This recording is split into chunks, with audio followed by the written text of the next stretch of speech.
Welcome back, everybody, to episode 5 of the Spacetime sessions with your co-hosts, Jack, me, and Benny. We've decided to name this episode Caitlin Strikes Back, episode 5. In joke, you Star Wars fans, let's get right into it because there's a lot of stuff we want to discuss, and I think this is going to be a good show. So, the first thing I wanted to talk about today is let's start with the UFC. So it looks like from this clip that you're about to see that Tom Aspinall has inadvertently leaked his next opponent. It's no surprise it's not John Jones. So here, go ahead and watch this clip. Did a little finisher there, got the heart rate up a little bit. Well, just running over some technique stuff in that game plans. It's nice. So is Paddy a good training partner then for Cyril Gane? Yeah? No, but he's a good training partner. But he's not a big guy. He is heavy though. All right. So you see there, he's basically saying that it's gonna be gone, right? I hate that dude. Hate's a strong word. I'm not a fan of his. I don't understand how the guy does nothing in the division, much less the promotion. Fights one time a year, and it's a title shot. Keeps losing and keeps getting rewarded with more title shots. But that's Dana for you. What's your take here?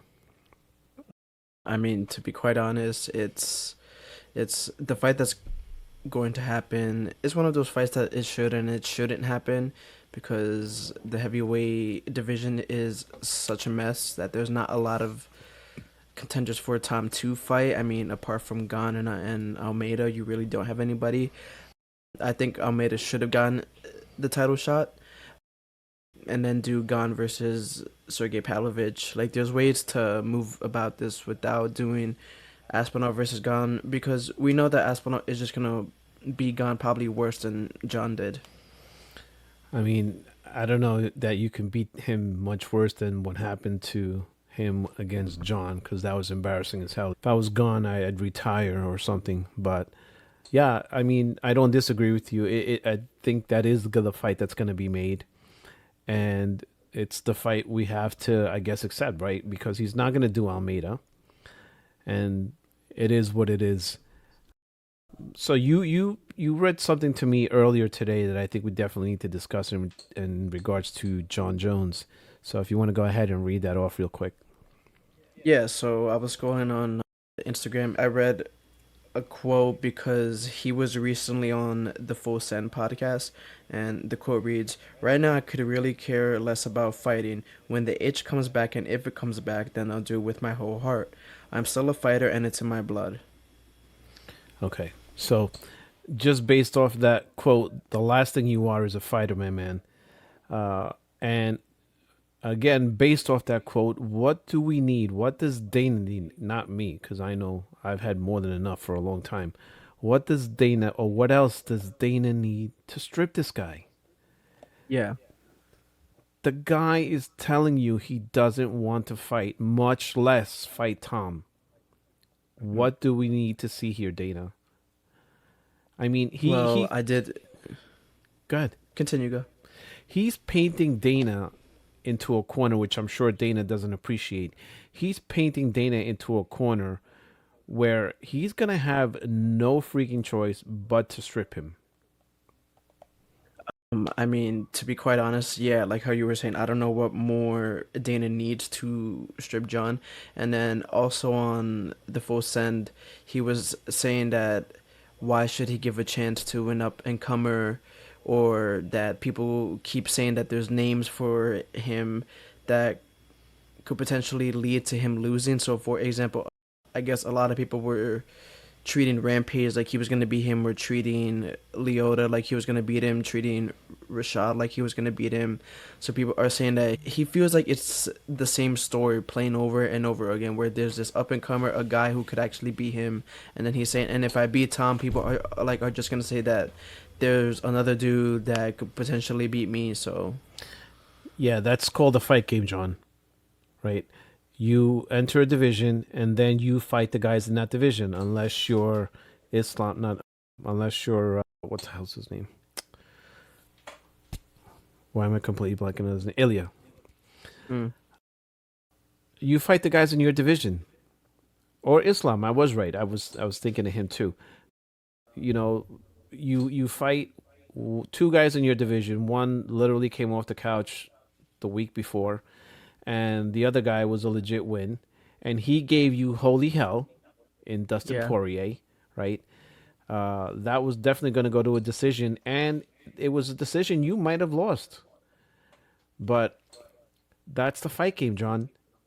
Yeah. You don't get to pick and choose who. Well, in the UFC you do, but in boxing, there's very few things I like about boxing, but that is one of them. You fight the next guy, the next ranked Mm. guy. That's who you fight, right? Here, and as I was about to say, it's Hunter who does the deciding. I don't think it's really Hunter. It's Dana. Dana decides who fights whom. And just like in this case, where it's probably going to be Tom fighting Gon, Jones isn't going to be fighting anyone. Yeah, no, and I just have a feeling that they're gonna do something that I feel like has never been done in the UFC ever. I feel like Tom and Gon will probably be for the undisputed belt, and it'll probably be the first time, or I believe it's the first time that we have two undisputed champs. And that's disgusting. Am I crazy, or did I not see a video where John said, not John, I have John on the brain, where Tom said that he was not going to defend the interim belt anymore? Yeah, he basically said that his next fight will be for the undisputed belt. Yeah, and it should be. I mean, Dana is literally wasting this guy's prime. It's a crime. It's a crime what he's Hmm. doing. Even okay, so like you said, and it's 100% fact. The heavyweight division isn't the most stacked. There isn't the most talent there. But so what? So you don't have fights? I mean, set up fights. All it takes is one left hook from left field, and we have a new champ. And not to say that that's going to happen to Tom, but people get caught. All Yeah, and I mean, it's been what now? It's been almost 7 months that we haven't had a heavyweight headliner because we're just waiting. and in boxing, heavyweight is the premier division of boxing. That's Hmm. where all the big fights are. The heavyweights, oh, those are the guys with the big sold out arenas, et cetera, et cetera. The little Yeah. guys are more fun, and I think it's the same in the UFC.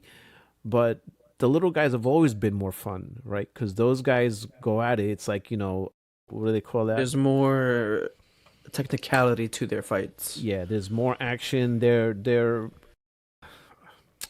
phone booth fights for. Yeah, where heavyweights just seem more like brawls, kind of like. Yeah, those guys are looking to take each other out with one big punch.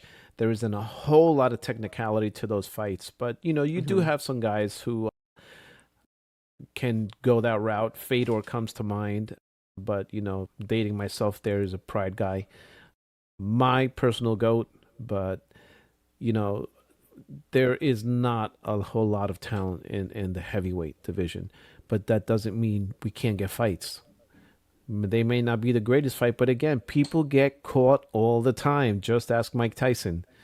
And plus, we just need to get the division moving again. Like, Exactly. What are we gonna do? Are we really going to sit here for another 6 months until Dana takes his thumb out of his ass and does something about John? Because at this point, John has made it clear that he does not want to fight. So now we're not waiting on John anymore, right? Now we're waiting on Dana. What are you going to do, Tomato Head? who knows at this point? All right. Before I make myself vomit. So we had the fight night here last week, and I want to talk real quick the Paul Craig and Rodolfo Bellato fight.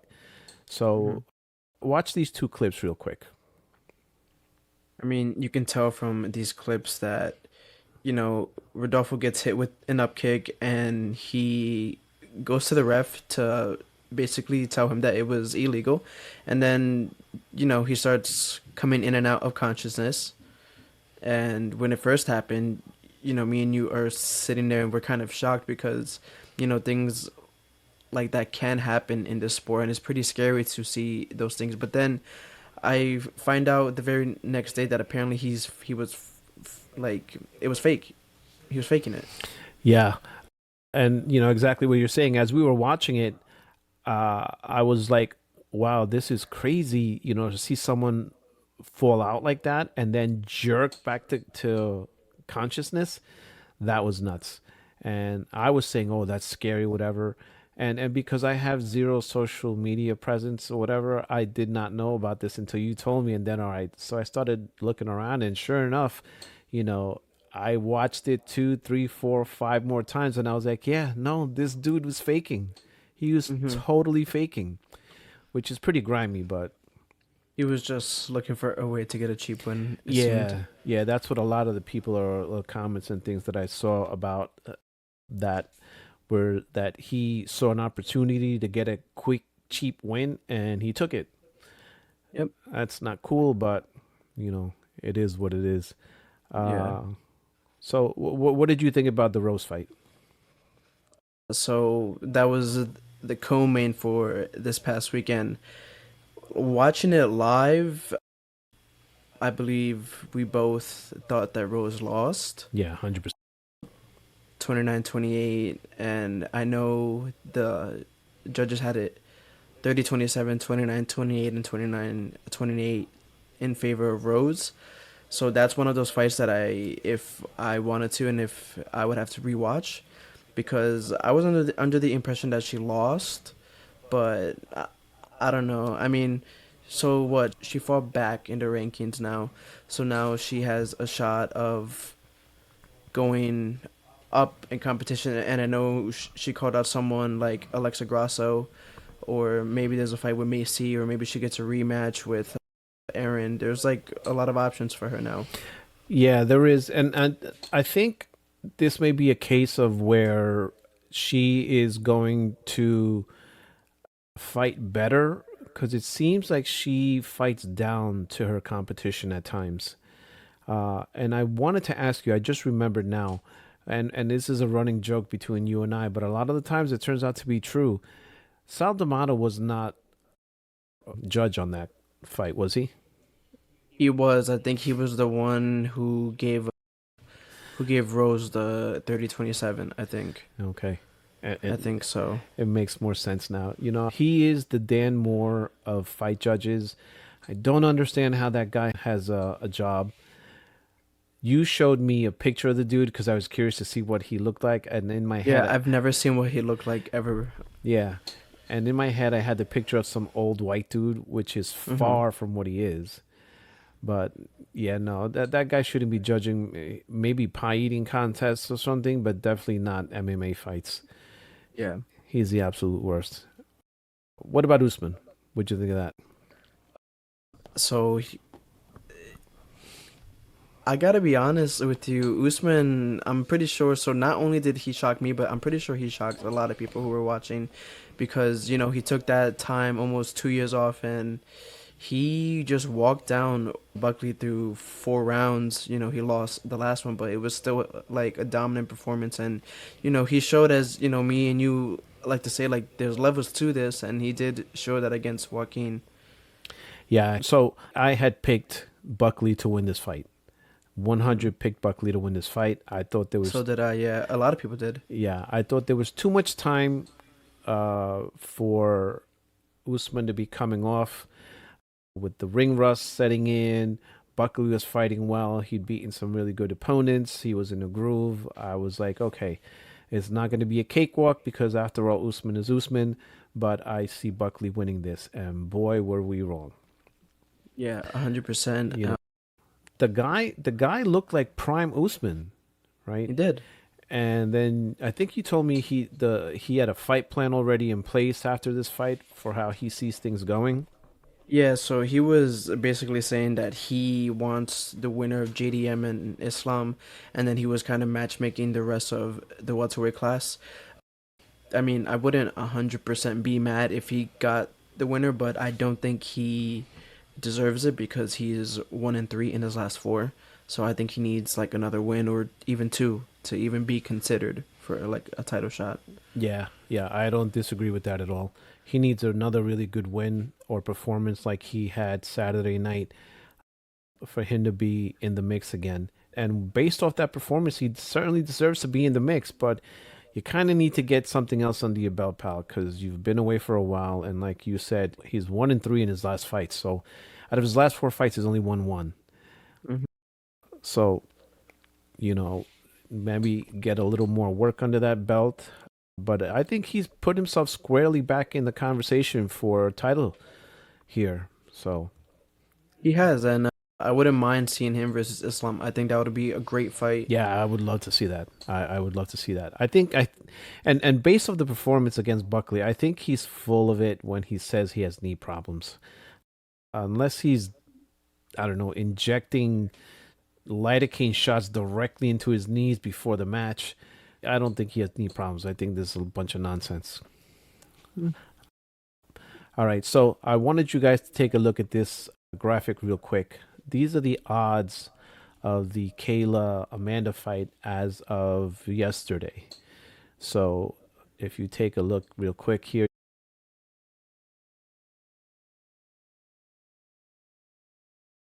you'll see That Kayla is the favorite going into this fight, and I think there's two reasons why. One, because people are looking at this so-called dominant UFC run she's been on, which hasn't been too dominant because look at the opponent she's faced. And then also the second reason being that Amanda again hasn't fought in 2 years. I mean, by the time this fight happens, it'll be close to 2.5. I'm not I'm not totally shocked that she is the underdog. Yeah, and I think the biggest thing we need to take into account here is that Amanda's had, I think, close to 2 years now off, 2 full years, Yeah. where she hasn't had a camp, she hasn't sustained damage of any kind. I'm sure she's probably training and stuff like that, but not like camp training. Yeah. So she's probably, I'm gonna say she's 100% healthy, right? Whereas Kayla's been doing camps, sparring, etc., prepping for fights, and so she sustained injuries or whatever. I'm sure Kayla's gonna want to go in 100% for this fight. So, like you and I were saying, we're probably not gonna see this. I would say the earliest would be the MSG card, Yeah, in November. but more likely the end of End of the the year year card. card. Yeah, Yeah. because Amanda has to get back into the testing pool. Yeah. I'm sure maybe Daddy Dana could do something for that where she, I don't know, gets whatever they call it for the testing. But it's not like a Connor situation where he's on every drug on the planet. And it's like, wow, I don't know Amanda, obviously, but I'm going to take a shot and say she's not doing stuff she shouldn't be doing. So it wouldn't be a stretch to get some kind of an exemption for her in terms of testing. I don't know if that's a thing with who's I forget the name of the new agency they have now. I know it's not USADA Yeah, anymore. it's not USADA anymore.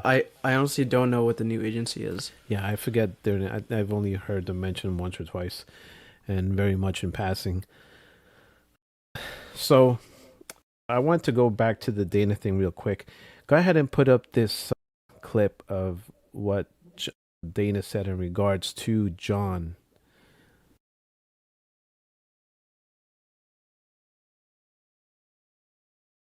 So Dana is saying that if John doesn't want to fight, there's nothing he can do about it.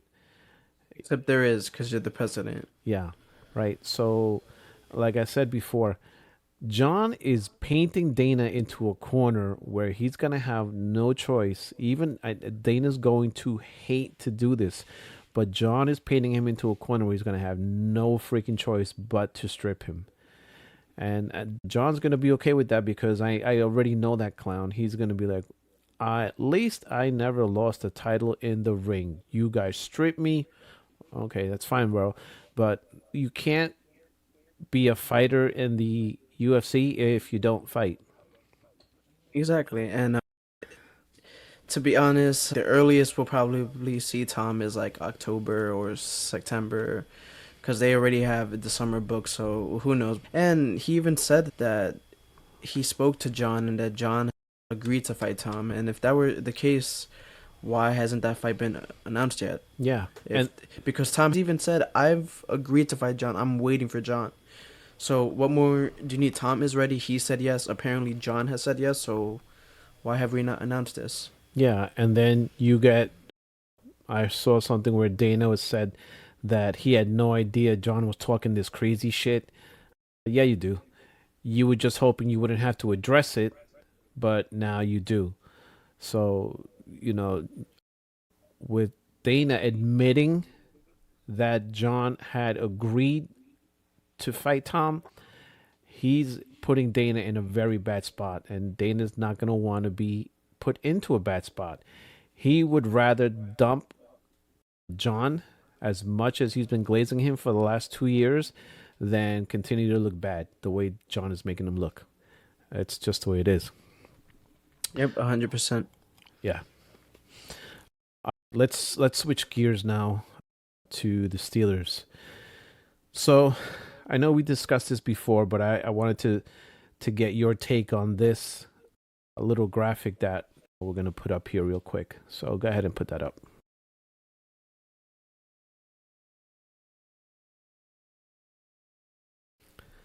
So Arthur's saying that we didn't go out and get Aaron Rodgers just to be running a very vanilla offense.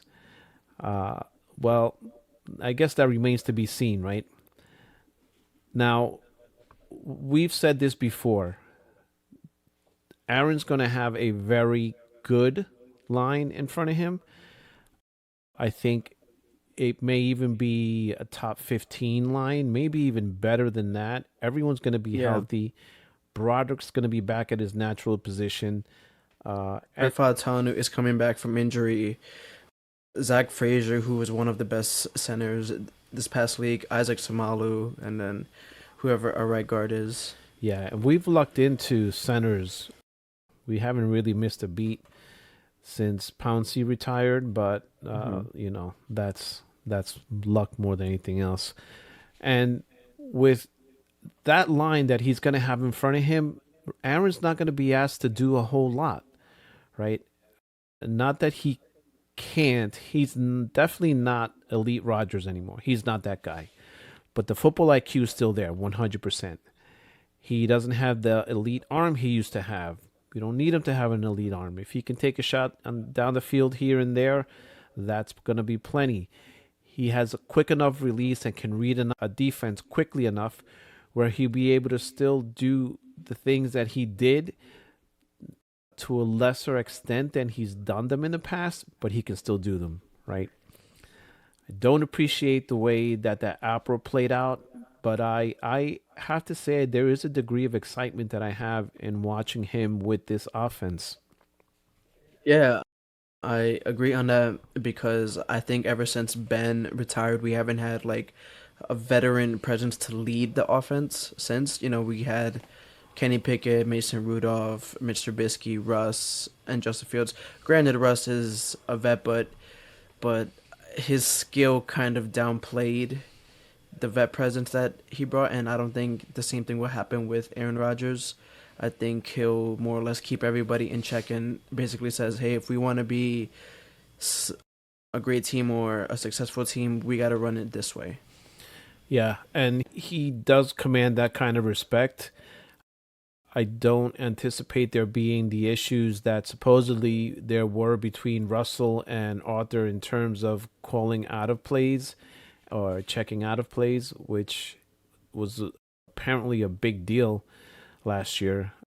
And I don't know how you wouldn't give somebody like Russell that kind of leeway. I mean, the guy has a pedigree. He's won a Super Bowl. He's been at the elite level. So I'm not really sure what that was all about. But one of the things that does get me excited about this offense is that I know for a fact that Rodgers goes up to that line and he sees a defense he doesn't like, he's going to audible out of that play. He'll change the play, yeah. And there is not a damn thing that Arthur's going to do or say about it. Because what I love is Arthur Smith's offense. He loves his tight ends and he loves his running backs. Well, And I know Aaron Rodgers can get the ball to Freiermuth. I know he'll probably ask to put Darnell in for these goal line situations, and we have like our rookie running back and Jalen Warren. So and yeah, Jalen Warren, yeah. there's a lot of excitement. Yeah, and so to touch on what you just said, right? So that's exactly what I was excited about last year with that reputation that Arthur had of, oh, he loves his tight ends and he loves building off the running game. Okay, and where was that last year? Because I can't tell you the amount of plays where I was like, where's Pat? Where's Darnell? Why aren't we using these guys? It was awful. So, hopefully there's going to be more of a trust there with Arthur and the pedigree that Aaron brings to the offense now, where he'll open up the playbook more to him. I mean, that's what I'm hoping for. Yeah. And I think with minicamp ending, I don't know if there's something else but I think the most exciting thing I heard coming out of minicamp is that they're saying Calvin did a really good job in solidifying WR2. So Hmm. that's good to hear, right? Because I know there's been big conversations about, well, who's going to be his other target? Who's going to be his other target now that Pickens is gone? And then you also mentioned something to me this morning that I wasn't brushing it off, but I was just busy doing something. You said that Pickens is gone because of Rodgers. Yeah. So apparently, the whole reason they traded George away was because of Aaron Rodgers. That basically he was too immature, and that they felt that Rodgers couldn't and didn't want to deal with that. So they felt that Rodgers couldn't fix that, or I guess somebody felt even Tomlin couldn't fix that. So they were just like, yeah, we're gonna ship George out if we're gonna go after Rodgers. Hmm. So if that's true, then again, that leads me or gives more evidence to the belief that I had that there was an agreement in place that Rodgers would be signing with the Steelers a long time ago. I Yeah. really 100% believe that. It doesn't sound crazy, at this point in his career, he's like, I'm not dealing with that nonsense. I'm just not. So if Yeah. you guys want me on board, by the time I sign, he needs to be gone. So I could 100% see that happening. So the only other thing that I could think about in terms Steeler wise, and again, it's the off season. There's not a whole lot happening. You have your little tidbits of news here and there, but the only other thing that I saw that I was excited about is Deshaun Elliott has signed an extension with us. Yeah, I think that's pretty big, and that's a great extension because I agree. he was one of the few, if not the only Steeler who consistently did his job throughout the whole season, and he was amazing for us. You know why I'm laughing? Because you just said something that should not be a thing. He was one of the few Steelers who did his job. You guys are paid millions of dollars to do your job. Deshaun Elliott did his, and he turned it into a payday, right? Yep. I'm happy that we locked him up for a little bit. He was great with Minka back there last year. Our defense I think is solid all around. Yeah. The only other concern I would have maybe would be cornerback, but I think if we can get Mr. Grabby Hands in control, I think he'll get some mentorship from Slay. Slate will absolutely, I think, will be a great addition in that sense. Well, he'll He'll be probably take over the because I feel like Joey his rookie year was more of a role corner, and last year he was bumped into that cornerback one, so he's going up against these top receivers every single week, and that's probably a lot for a second year corner to deal with. So having Slay in the locker room, that probably takes off some of the load off of Porter because now he'll probably go back to being a corner too, and Slay will be handling these type receivers. Like they'll probably have Slay guard Jamar Chase or whoever these like top teams have, the Tyreek Hills, though he'll probably be on them now, and Joey just has to worry about shutting down their second option. Mm-hmm. Yeah, I think I think all around, I think it's going to be a benefit for Elliott to be firmly in the field, and Slade, as you mentioned, as the prominent cornerback.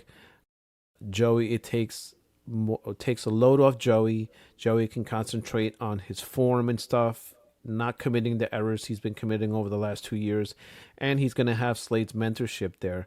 So I think it's all around really good for us. I think it's really a really good acquisition in terms It of also that. helps our third year corner now, Corey Trice, because now instead of him, for example, guarding Jamar Chase in his first game, or even being cornerback 2, now he could be cornerback 3, or even help Beanie in the slot. So now again, he doesn't have to do all these things that he was just thrown into. Mm-hmm. Yeah, I agree. So It was crazy to see that last year. You and I were watching the game, and it was like, okay. how do you just do that to somebody in their first NFL game? And then how often do you need to see that before you're like, okay, this was a bad idea? So, and that one of the many things that pisses me off about Tomlin is the guy is incapable of saying, okay, you know what? This is not working. Let's pivot real quick.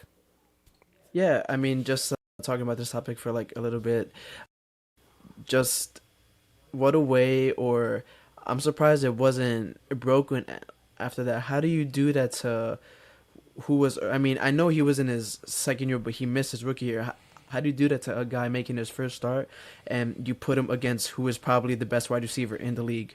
Yeah, that's an excellent way to break somebody's confidence.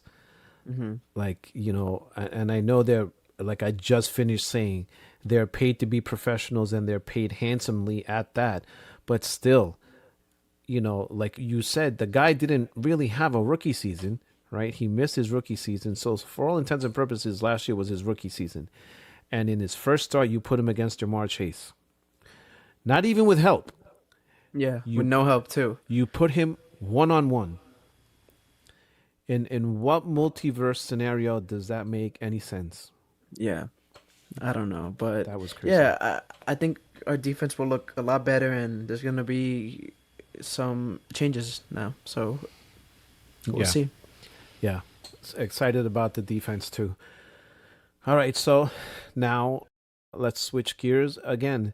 So What we've all been waiting for. the title of our episode, as a nod to, until we run out of episodes anyway, but for now, is a nod to The Empire Strikes Back, and Miss Caitlin Clark is back, the GOAT. I know people play saying that, and I don't hesitate that, because I think by the end of her career, I don't think there's any way she's not the GOAT. So she came back, lit up the previously undefeated New York Liberty to the tune of 32 points, 8 rebounds, 9 assists, was pretty much flirting with a triple-double there. She shot 50% from the three-point line and basically just balled out. I mean, Caitlin Clark is just hands down. I know me and you don't watch the WNBA, and I'll only tune in if she's playing. But I mean, I'm just gonna go out and say that she's the best player in the WNBA. Yeah, without a And- doubt. And 21 out of your 32 points is off of threes. And then people like to say that she's only good at 3-pointers, but no, she's a great passer. She's a great finisher. She even gets blocks and steals. Like, Yeah. she's an all around player. Yeah, that's a silly. It's a silly take, because if there was a flaw in her game, I would say it's rebounding, but she's not going in there banging against these 6'5", 6'6", 6'7" women. Well, yeah. I mean, I don't know, but is a point guard supposed to average 8 rebounds or? No, that's cake. What you're getting there is cake. Okay. And what she So like, how many points is, or like how many rebounds is a point guard more or less supposed to get at that position? So at that position, and again, this is an written in stone. But at that position, I think if you're getting 6 rebounds a game from that position, that's good. Okay. That's good. And again, this is WNBA we're talking about, right? Yeah. So that she does what she does is amazing, and it's so much fun to watch. And to hate on her for any aspect of her game is crazy. I think people like her so much because she doesn't play like a girl. She plays like a guy. And I told you, she has an IQ that to me is very reminiscent of Larry Bird. I love watching her with the ball. She's so smart with the ball. She runs the floor super well. She gives one bounce passes from a mile away. And there's aspects of her game that remind me of Magic, dribbling in the lane, drawing the defense, the behind the back pass for the easy basket. She's so much fun to watch. And you're right. I don't know that we'll get in trouble for saying it, but we'll get labeled misogynist or whatever. But yes, she plays like a dude. Because there's no other comparison to make. I can't think of a woman, maybe Lobo, but that was a million years ago. And that was really, honestly, the last female NBA player, WNBA player, that I watched. So, I don't know if, well, you're the one who brought this to my attention, but so while Caitlin Clark was out, the ratings for WNBA games dropped 55%, and especially for Fever games, they dropped 53%. And if you want like a numbers to that, so the Fever were averaging 1.8 million viewers before the injury, and after that it went down to 850,000, which is practically half of their viewers. And that kind of shows you that Caitlin Clark is the WNBA. Even with all these college girls who are coming in, who are great talents, it goes to show you that, again, only one player matters. Yeah, it's not a crazy take to say that, but 100%, she is the face of that league, right? And I know it seems like there's more people who don't like it than there are people who do. And I got to tell you, whoever the commissioner of the WNBA is, if it wasn't for Who it is? if it wasn't for Caitlin Clark, we would not even be discussing this on this podcast, right? I haven't watched the WNBA game in I can't tell you how long. And why am I interested in the WNBA? Because of one chick. Her name is Caitlin Clark. He revived a dead league into 100%. into a, I don't want to say it's revived because at the end of the day, unfortunately people still don't really care about WNBA games. So like, she revived a dead league into, I guess, what, like someone in a, like, I don't even know what to compare it to, but it has gained some popularity. I think it's gained a lot. And you know what? Here's the thing that these guys or these women who are so anti-Caitlyn, she has such a following amongst young little girls, right? Who are going to what? They're going to ask to play basketball. They're going to pick up a ball and go to the park and start dribbling and shooting 3-pointers because of her. Because they want to be like her, yes. They want to be like her. And guess what they're doing? They're asking mommy and daddy, can I get the Caitlin Clark sneakers? Your mother asked me for the Caitlin Clark sneakers. So She's been asking for those. Has been asking for those. Listen, if you don't see all the upside, right? Marketing, you have all these people asking for her products, t-shirts, hats, sneakers, whatever else that she's endorsing because of her. You now have private charter flights because of her. The things that she's doing for this league, if you don't recognize them, I don't get why the ladies of this league are not treating her like a queen, basically, because at the end of the day, like, why wouldn't you? But again, and I like to make this joke. It's not a joke anymore, but like unfortunately, and it's gonna sound sexist, but only women act like that. No, I don't think that's. I think if women are honest with themselves, you'll hear a lot of them say that they would prefer to work with men. Women can be real catty, uh, and that's not. You know how guys are. Listen, bro, you got a problem with me? Listen, we need to kind of talk this out. We can do this out in the parking lot or however, and then we just go on. Yeah, With we just women, move on. That's yeah, it. we just move on. Women will drag that nonsense out forever and ever, and it turns into pettiness and this and that and all, and forget it. So, Yeah. those numbers are pretty startling. They're not by any stretch surprising. Hmm. 100%. To see them though, to hear them even when you break it down in terms of like 1 point, what did you say, 1 million, 1.8 mil 1.8 million, so let's round it and say 2 to 2 million, million. 2 million pre-injury, right? And then after or while she was injured, that dropped to 850,000. I hate math, but I know that's a hell of a lot of viewers that they Yeah. lost. And she bought them all Yeah. back. She bought them all back when she came back. And now, keeping along that same vein and protecting your golden goose there, Hmm. what happened with the Sun this past, was it 2 nights ago, where J.C. Sheldon, and the only reason I know her name is because of Caitlin Clark. So you guys need to stop with this hate I for feel her. like I feel like anybody that plays the fever that all of a sudden gains popularity of doing anything is because they did something to Caitlin Clark. Yeah, yeah, and what happened with JC was weird. It There was was dirty. It was dirty. Yeah, yeah. There's no two ways about it. It was dirty. There was no reason on the planet for her hands to be anywhere near Caitlin's eyes like that. She looked like John Jones for a minute. The foul was clear. It should have been a flagrant.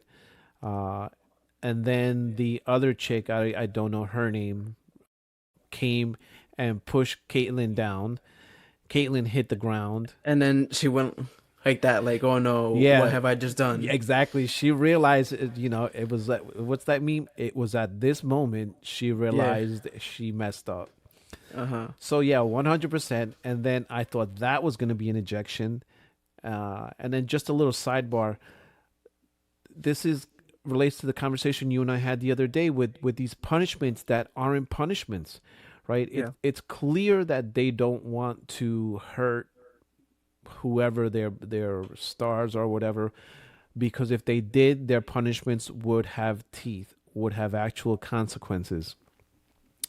Well, we talked about that if you wanted to, or I talked about that if you really wanted to end head to head hits in the NFL, you would make it an automatic ejection and then a half game suspension, Like the targeting rule in college, yeah. like the targeting rule in college. So, what happens if some cornerback or some safety lights up a receiver or a tight end somewhere and drops a helmet on him and they call targeting and now he's out for half the game next game? You think he's going to do it again? No. He's going to think 8 times before he lowers his head anywhere near that other player because he knows the consequences. With this, it's like maybe you get a personal foul. You sure as hell don't get an ejection. I've seen ejections, but I can't tell you the last time I saw one. Actually, it's been a while. I think it's probably been a couple of seasons now since I saw an ejection related to a headshot.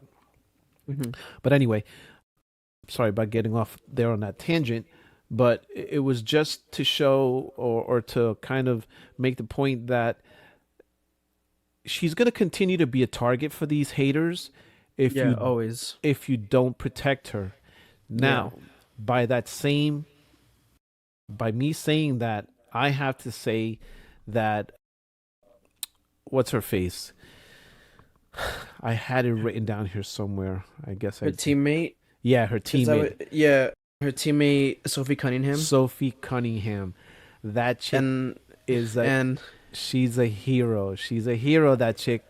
I'll play the video here. Yeah, go ahead. Wilson had it knocked away. Good hands by Allen. And Sheldon comes up with the steal.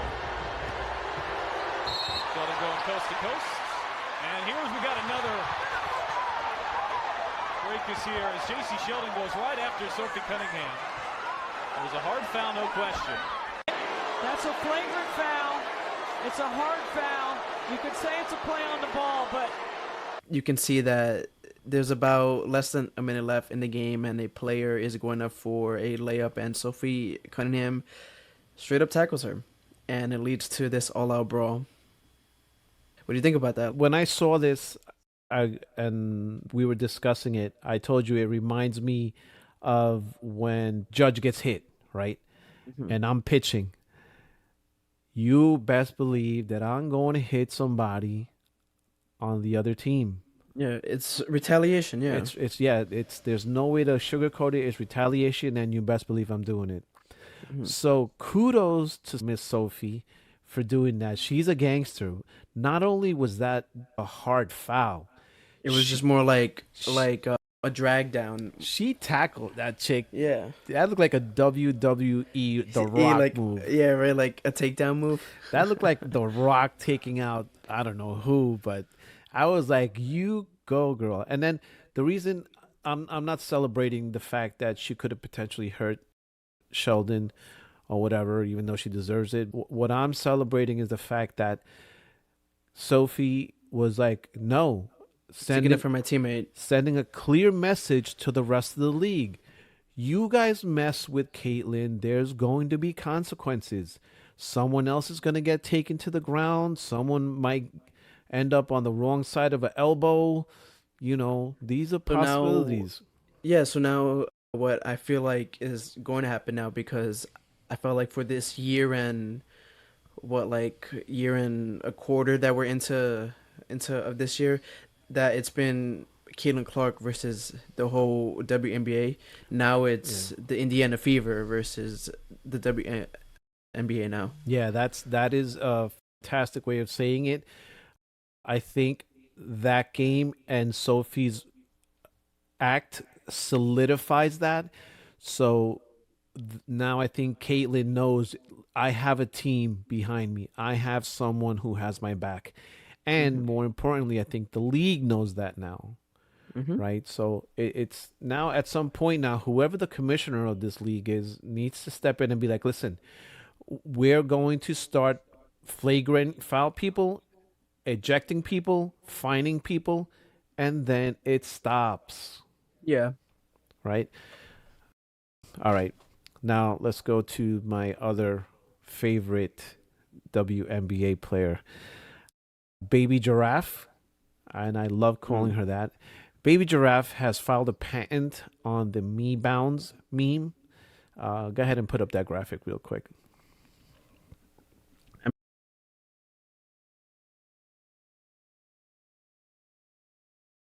mean, it seems that she's taking interest into being anything but a basketball player, which is what you're getting paid to do. So if I'm the coach, I would sit her down and be like, look, during the off season, I don't care what you do. You could brand yourself. You could do whatever you want. When it's basketball season, we're focused on basketball and nothing else. Yeah. Yeah. It's clear, exactly like you said. She has more interest in being a brand than she does in being a basketball player. And if you're in the WNBA, my assumption as a coach, like you said, my assumption is that you want to be a basketball player. Right? If you want to be the queen of TikTok or whatever the hell, that's cool, but you do that on your time. Exactly. Your entire energy should be focused on helping this team win a championship. And I say that because, you know, you and I have had the discussions with a lot of our friends that at the beginning of every season, that's the team focus, the championship. And if it's not, then you shouldn't be playing. Right? If this nonsense of, well, if we have a winning season, I'm good with that. And you know what? That's good for you, right? That's Like, good for like, you. And I'm not gonna hate on you for those standards, but those are not my standards, right? If we make it to the first round, I'll be happy with that. Cool for you, not my standards. We have some friends who are interested in small victories, Yeah. as you like to call it. Yeah. I don't understand that mindset. And again, maybe it's because I'm so uber competitive in everything I do. It's not that I don't know how to have fun, because I do have fun. But the aspect that I enjoy of sports is the competitiveness, right? When I go out there, if you beat me, and in my heart, I believe that you're better than me, I'm good with it. I don't like it. I don't like it. I won't ever like it, but I can live with it.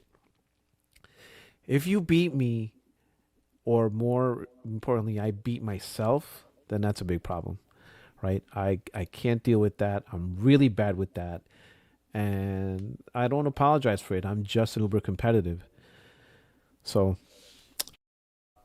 she has decided, like we said, to be anything else but a basketball player. Yeah. Even though she had a triple-double the other night. Yeah. It was probably like 10 points, 10 boards, and 10 assists. Probably something really low. Yeah. So, and then that's the other thing too, is they set the bar kind of low for her, even though she's in a position or plays a position where she should be putting up much better numbers than she does. And I feel like when she does even just slightly above average, it's celebrated to an extent that it doesn't need to be, because it's her. Yeah. Right? Because of comments like, I want you guys to know it's not just because of one person. No, it is. But, because we're all doing this, not all of us, but because some of us are doing this, let's celebrate everybody. Even when you're a mid-tier player, which is she almost is not even a mid-tier player, they over-celebrate her. So, at any rate, I also wanted to discuss WA Miss Brittany Griner. She's on my radar now because of what this whole thing that went down again with the face of the NBA, Caitlin Clark. She was supposed to have mouthed fucking white girl, right? So take a look at this clip and then tell me what you see here. You don't even have to be a lip reader, but tell me what you see here. Ticky-tack fouls that we were talking about earlier today. So to me, if I'm looking at that, to me, it's abundantly clear she's saying fucking white girl. Yeah, it's pretty clear that that's what she says. And did you know that she is the one who went to jail in Russia? Yeah. So she's she's the idiot who, and here's the thing too that I didn't know at the time. Apparently she played a lot overseas. I couldn't tell you. Okay. So that some of these countries are medieval in the way they think about marijuana. I don't have a problem with marijuana. I don't think it's a drug. But if you're going aboard to some of these countries, you know that they look very down upon marijuana usage of any kind, whether it's vapes or whatever, the actual plant, joints, blunts, whatever. She's had to have made that trip, I want to say, more than a dozen times. You couldn't be away from your weed for X amount of time that you decided to risk taking that stuff over to Russia, knowing how those people are with drugs. And because you're stupid, right? Because there's no other way to put it. Because you're stupid, we had to do a prisoner swap with the Merchant of Death. I don't even know who that guy was until this whole Brittany Griner thing went. But going back to the video, what did she say, or what did she say that she thinks she said? Oh, like instead of that, like right. Like so play that call or something. Yes. Like that, so play this clip. She gets directly asked that. So play this. Didn't remember what you said. during that viral moment after you fouled out against the Indiana Fever. A lot of people believe what you said was effing white girl or effing white girls. Is it possible that's what you said? No, would never say that. Like, there's no place for that in our league. Wouldn't say that. So even though you can't remember, you know that was not what you said. I know it wasn't that because I wouldn't use that type of language. Okay. Thank you very much. So she says, as you saw there, that she did not say that. She would never say that because that's not in her vocabulary, whatever. And they're saying, I believe that she said fucking whack call. No. That, if you mouth those words and look at that video, that's not the same thing. Yeah, it doesn't match. It's not the same thing, bro. So she can say it all she wants as if she's blue in the face, but that's not what happened. Mm-hmm. All right. Let's wrap up here this fifth episode of the Spacetime Sessions with the New York Yankees. Aaron Judge is back, and Yep. at least in the headlines, when I saw this, I had to quadruple check, because as long as I've been watching baseball, I have never seen a human being put up these kinds of numbers. It's like an Avenger is playing baseball. So the dude is batting .377, 60 RBIs, and 26 home runs. We're not even close to, well, we are close. We're not even at the halfway point of the season yet, and this man is putting up those numbers. It's... I mean, yeah, it seems like he's going to be a topic of discussion until the day he retires. And just the fact that he's doing these, and like you said, and we're not even at the All-Star break yet, is just astonishing because he's setting the bar. And even if he never played like until the end of the year, I feel like he is the AL MVP, or he has to be the front runner by now for it. Yeah. And bringing up the All-Star break, I'm pretty sure I want to say that he was asked to do the home run derby, and it looks like he turned it down, which I'm glad. It seems like he's asked almost like every year to do it. I would imagine so. Him being him, I would imagine so. I just, as a manager, it's not something that I would be crazy about my players doing. To the extent that I would probably forbid them from doing it. Listen, if we're 20 games back at the halfway point, then I'm like, all right, yeah, whatever. We're just playing out the second half of this season. You want to go and do the home run derby and knock yourself out. Yeah. But if we're in a legitimate chase for the pennant, I'm not letting you do that. I need you as healthy as you could possibly be. Which is the exact opposite of what happened with Judge the last time he was in the damn thing, right? And he hurt his shoulder doing that. It's listen, you're up at the plate, swinging for the fences on every freaking swing. That's not good.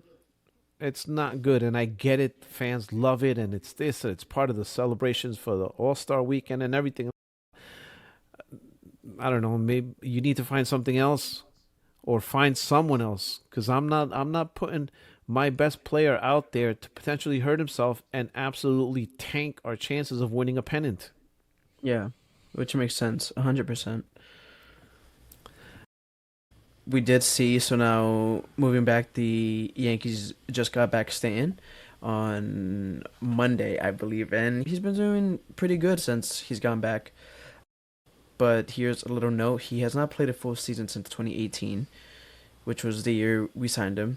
And as of Monday, he has missed 364 out of the 940 games that he's played. So 40% since the beginning of 2019. And 364, so let's say that's almost a full year, right? Like, so. Yeah. And Mr. Glass there, I love Mike, and I always catch myself saying Mike because I've always known him as Mike, and unless I'm looking at him and reading the name under him, I always say Mike. Anyway, Giancarlo cannot stay healthy, but he shows up when it counts, which is in the fall. So in the most important month, October, he shows up. Like, I guess I'll take it. Listen, really, like, I guess I'll take it because that man comes up to bat in the fall, and you better watch it. But it is concerning that, he can't stay healthy and he misses a lot of time for what seems to me like dopey injuries. So he was asked how he felt, and I thought his answer was interesting. So go ahead and put that up. Walk up for the first time there, and the fans give you a standing ovation. That's awesome. It's amazing. It's been a long time coming for the year, so I appreciate them. Good thing I was able to do all right tonight. Yeah, it's good to be back out there. Thought I saw the ball pretty well, besides one at bat. So we just working on that, make sure my timing's geared up, get rolling. How do you feel physically right now? Good. It was a solid first day, and take it into tomorrow. Yeah, I think that was important right off the bat. Check off some boxes there, so that was good. With not as many at-bats under my belt, that's going to be the most important. Just make sure I'm ready, see the ball early. Normal things you would say mid-season, but just emphasize it a little more now. Whatever's best for us to win, that's the most important. And the guys that aren't going to be starting are going to come in huge pinch hit spots. So you have, in that opportunity, it's usually a chance to win the game anyway. So, we'll work with it. Now, again, keep in mind, one of the things that's concerning for me and has always been concerning for me is the way Mike stands up at the plate. You mentioned it the other day. The guy doesn't seem like he doesn't seem like he knows he has a lower part of the body. It's all arms with him, but again, it's all upper, upper body strength. It seems. And listen, I guess you can't correct it. What is it? If it ain't broke, don't fix it. Yeah. You can't argue with his results. When the guy makes contact, he crushes balls, right? Mm-hmm. So who am I to be fixing his stance or whatever? It looks awkward, but I guess it works. So who am I to? As long as he can start producing, it'll be a great three hitters. Yeah. Where you have Judge, Bellinger, and Stanton. So if he could pick up the pace, yeah. I mean, watch out come October. I mean, we'll probably still lose to the Dodgers in the World Series, but yeah. It makes me laugh because it reminds me of what you said at the beginning of the season. You said the Los Angeles Dodgers have truly assembled the Avengers of baseball, right? Yeah. I think every team in the damn league is going to be hard pressed to beat these guys. Mm-hmm. I'm going to watch. Let's see. I'm going to hope. And then, wrapping this episode of the Spacetime Sessions up, I'm super concerned as of this taping that we have reached 29 consecutive innings where we have not pushed a run across the plate, right? Yeah. That is appalling to me. And listening to Aaron Boone's take on it is even worse. Watch this. How do you get them out of that rut? Do you address the team?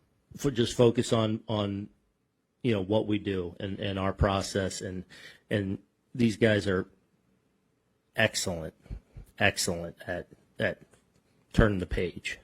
Tough few days, no question. Today I felt like maybe pressing a little bit in some at bats, but we'll come in with the right process and just really focus on grinding out quality at bats. And when we start to stack those, we'll take off. So I don't know about you, and I'm curious to hear your take on this. When I saw this, I wish I had an axe to throw at something, because that to me screams of a man who not only does not know what is wrong with his team, but even worse, has no idea how to fix it. That's terrifying as a fan. Yeah. When I first saw it, I mean, it grossed me out to the point that you don't really see that in baseball where a team doesn't score one run for 29 straight innings. And when I believe he says, we're going to continue to do what we do best. What is that, though? Because we haven't scored in 29 innings. So I'm curious as to what is our best. And it seems like he's refusing to make changes where we know that changes need to be made, whether it's a position change, maybe this player needs to be in center field instead of left, or maybe he needs to bat second instead of eighth or something. I don't know, something needs to change, and it seems almost that he's unwilling to do it. It seems like me and you are cursed because it feels like we both have Mike Tomlin on our teams. Yeah. Watching him or watching that response is like watching a Mike Tomlin post-loss press conference. He says a lot without saying a damn thing. Watching Aaron, and he's been on my shit list for a little bit now, Mr. Boone. Watching him, for every reason that you just mentioned, it seems he's unwilling to do things. He's very Mike Tomlin in his answers in that, well, listen, guys, we didn't get the break speed off of us. I think if we just a couple of things here and there, we'll be just fine. You know, there's no need to panic right now. No, bro. It's 29 innings. 29. That's almost, 3 and something games? It's you can it's over 3 games. We haven't pushed a single run across in over 3 games. That is something to be concerned about. You should have been concerned 2 games ago. Yep. You should have been bouncing off the walls 2 games. This is not something that you can just brush off with these answers of yours. Yeah. You know, maybe I don't know, some 18-year-old or 15-year-old will buy that nonsense. I know that you're completely clueless as to what's going on with your team and worse, how to fix it. And I'm not sure if you could say he's on the hot seat because he's been our manager now for almost, I'm going to say about 8 years. And what does he have to show for it? I think he is. I am 100% of the opinion that he's on the hot seat. Yep. I think last year got him a reprieve with not only the fan base, but I think with management. But he needs to continue to be at that level because this is not good. Not by any stretch of the imagination. Not for me. I mean, agree. The man has to. You when I ask you a question like that, you giving me an answer like that, it's so defeating because to me it's clear you don't have an answer. I would prefer you to say to me, I don't know. We have to go back to the drawing board and figure this out than to give me the answer you just gave me. Anything else you want to add? No, I'm good. I think we got through everything. There was a lot of stuff we covered today.